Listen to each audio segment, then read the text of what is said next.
चमकपुर गांव में गोपाल नाम का एक लड़का रहता था।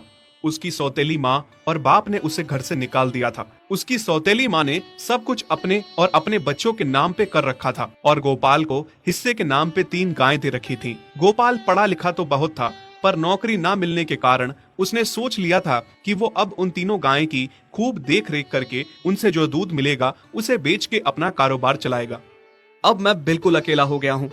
गौ माता, तुम तीनों के अलावा मेरा अब कोई भी नहीं है। बस मेरा घर चलाने के लिए तुम तीनों को मेरी मदद करनी होगी। तीनों गायें बहुत ही हट्टी कट्टी और जवान थीं और रिश्ते में भी एक दूसरे की बहनें लगती थीं। चंपा, चमेली और मैना। मैना सबसे बड़ी और समझदार गाय थी। चंपा गर्भवती थी और चमेली को अभी अभी बच्चा हुआ था। वो दूध दे रही थी, जिसके दूध को बेच के गोपाल का थोड़ा बहुत घर चल रहा था। पर गोपाल को अब चंपा और मैना पे पूरा भरोसा था कि जब उनका बच्चा हो जाएगा तो वो खूब दूध देने लगेंगी और जिससे उसका कारोबार अच्छे से सेट हो जाएगा। देखा चमेली बहन, हमारे मालिक को कितनी उम्मीदें हैं हम तीनों से। हाँ चंपा, सुना मैंने, मालिक ने हमसे कितनी सारी उम्मीदें लगा रखी हैं। और उम्मीद रखे भी क्यों ना, कितना समय खर्च करते हैं मालिक हम पे और कितनी सेवा करते हैं हमारी, कितना खिलाते पिलाते हैं हमें। और फिर हम मालिक की उम्मीदों पे खरा ना उतरेंगी तो धिक्कार है हमारी जिंदगी पर। सही कह रही हो बहन तुम। चलो हम तो मालिक के लिए कुछ ना कुछ कर ही लेंगे। तुमने बच्चा दे दिया है, दूध भी दे रही हो, मैं भी गर्भवती हूँ। थोड़े दिनों में मैं भी बच्चे को जन्म दे दूंगी, फिर दूध भी देने लगूंगी।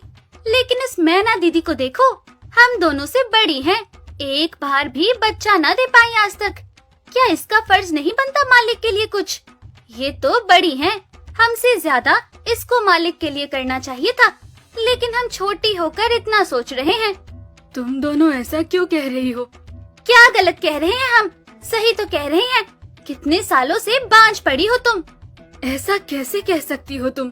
बच्चा देना ना देना मेरे हाथ में थोड़े ना है। मैं भी तो माँ बनना चाहती हूँ ना। मैं भी चाहती हूँ कि दूध दूँ और मालिक को मेरे दूध से कुछ फायदा हो। अरे तुम क्या बच्चा दोगी जो इतने सालों से नहीं दे पाई?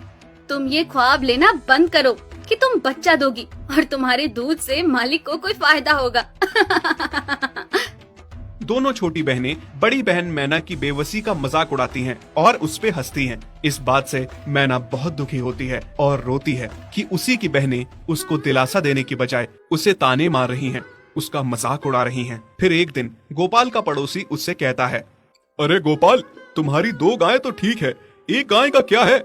उसे तुम्हें कोई बेच क्यों नहीं देते उसे? अरे नहीं नहीं भाई साहब, बेचना क्यों उसे? अभी बच्चा नहीं दे रही तो क्या पता कल वो बच्चा दे दे। कोई भी काम जल्दबाजी में नहीं करना चाहिए। अरे नहीं गोपाल, मेरे कहने का ये मतलब था कि तुम्हें अपना कारोबार जल्द खड़ा करने की जरूरत है, क्योंकि तुम्हारे घर वालों ने तुम्हारे साथ जो कुछ भी किया वो बहुत गलत था। अब तुम्हें जो भी करना है अकेले ही करना है। आगे शादी भी तो करनी है तुम्हें, उसके लिए भी खूब पैसा कमाना पड़ेगा। जब तुम्हारी सारी गायें दूध देंगी तभी तो कारोबार अच्छा चलेगा ना। हाँ, बात तो तुम सही कह रहे हो भाई।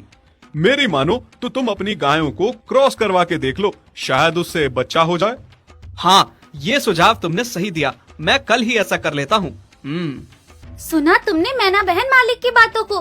कितना परेशान है मालिक तुम्हारी वजह से, पर तुम्हें तो कोई बात कह ही नहीं सकते। झट से बुरा जो मान जाती हो तुम।